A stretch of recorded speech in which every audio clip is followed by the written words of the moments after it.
باہر جانا چاہ رہے ہیں, ملک کے حالات دیکھو, ملک کے حالات ایسے ہیں کہ لڑکے باہر بھاگ رہے ہیں. بھاگو, منع نہیں کیا, کمانے کے لیے پوری دنیا اللہ نے ہمارے لیے حلال کر دی ہے. صحابہ بھی پوری دنیا تجارت کے لیے گئے نا, مکہ مدینہ میں تو نہیں بیٹھے رہے, وہ شام جاتے تھے, کہاں کہاں جاتے تھے.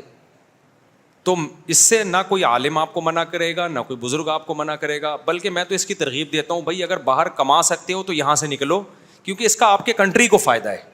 ڈالر آئے گا, ریمیٹنس آئے گا تو ملک ترقی کرے گا. ابھی جو ہم زندہ بچے ہوئے ہیں ان لوگوں کی وجہ سے ہی بچے ہوئے ہیں جو باہر سے کما کے بھیج رہے ہیں. ان لوگوں نے کچھ گھر بنا لیے, کچھ چیزیں بنا لی ہیں.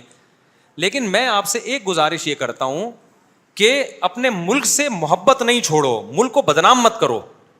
آج کل لوگ باہر جانے کی ترغیب تو دے رہے ہیں, لیکن ترغیب کا اسٹائل یہ ہوتا ہے کہ پاکستان کو صبح و شام برا بلا کہتے ہیں وہ, کہ یہ ملک اس قابل نہیں ہے کہ یہاں رہا جائے. یہ اسٹائل غلط ہے. اپنے گھر کو کوئی بھی برا نہیں, گھر کے حالات خراب ہیں تو ہم نہیں ٹھیک کرنے ہیں نا. ٹھیک کرنے کا ایک طریقہ یہ کہ باہر جا کے کمائیں. ہم سمجھتے ہو کہ نہیں سمجھتے ہو؟ باہر جا کے کماؤ یار, اسی طرح ٹھیک ہوگا ملک.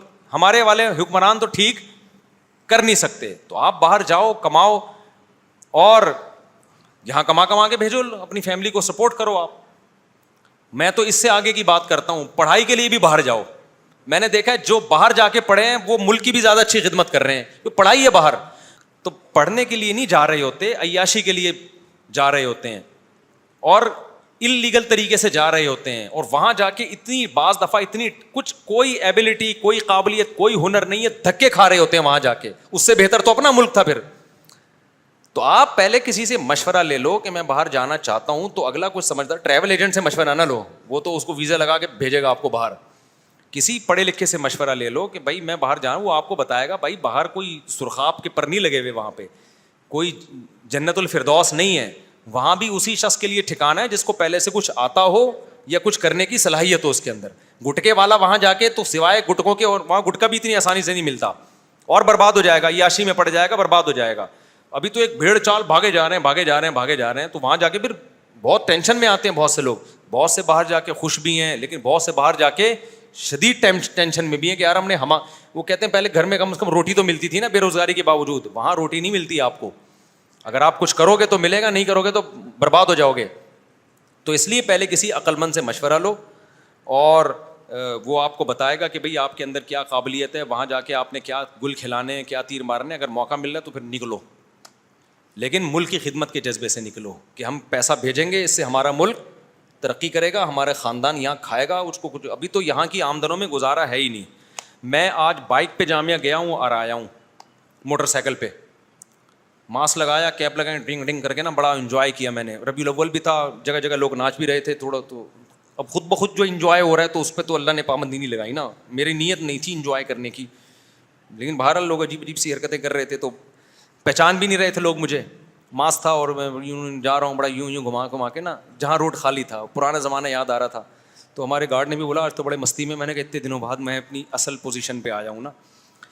تو کتنے کا پیٹرول ڈل گیا؟ 300 روپے کا پیٹرول.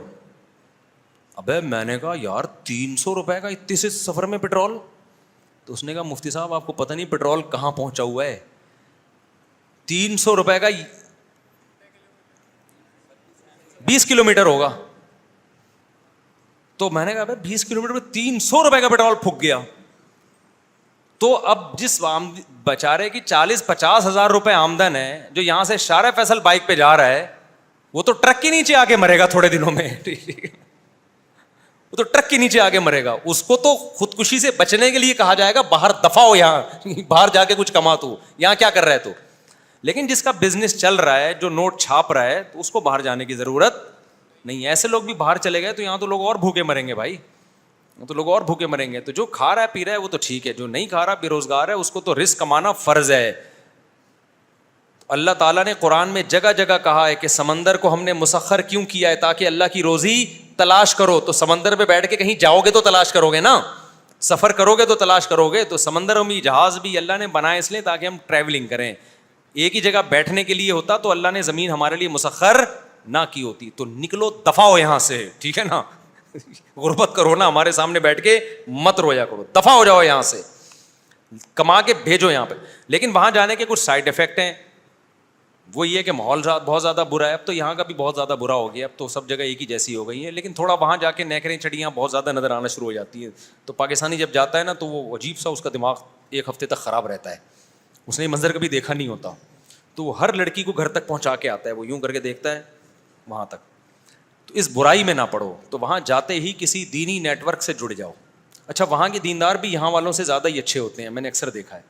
جو وہاں دیندار ہوتے ہیں نا, پر یہاں سے زیادہ اچھے ہوتے ہیں وہ, کیونکہ وہاں بیچ کا آدمی چل نہیں سکتا. وہاں برائی کے ذرائع اتنے, یا تو ادھر لڑک جائے گا یا ادھر لڑک جائے گا. تو وہاں جاتے تبلیغ جماعت سے تعلق قائم کر لو, علماء مشائخ سے تعلق, مسجدوں سے اپنا تعلق جوڑ لو, تو پھر بہت زیادہ اچھا ہو جائے گا. تو ہم نہیں منع کرتے آپ کو باہر جانے سے, لیکن ہم کہتے ہیں کہ جو یہاں کما رہا ہے اس کو جانے کی ضرورت نہیں ہے, جو نہیں کما رہا اس کو چاہیے یہاں سے پہلی فرصت میں دفع ہو جائے. لیکن غریب آدمی جائے کیسے؟ بینک اسٹیٹمنٹ دیکھی جاتی ہے سب سے پہلے.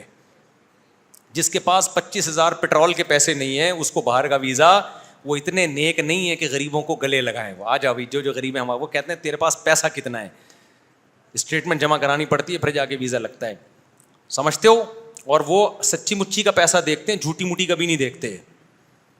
بعض لوگ یو کے جانے کے لیے ایک دم اپنے دوست سے کہا 1 کروڑ روپے میرے اکاؤنٹ میں ڈال دے, اس سے یو کے کا ویزا نہیں ملتا, ہمیشہ کے لیے ریجیکشن مل جاتی ہے اس سے. وہ دیکھتے ہیں کہ شکل سے لگ رہا ہے دکان پکوڑوں کی ہے, اکاؤنٹ سے لگ رہا ہے کہ باتیں کروڑوں کی ہیں.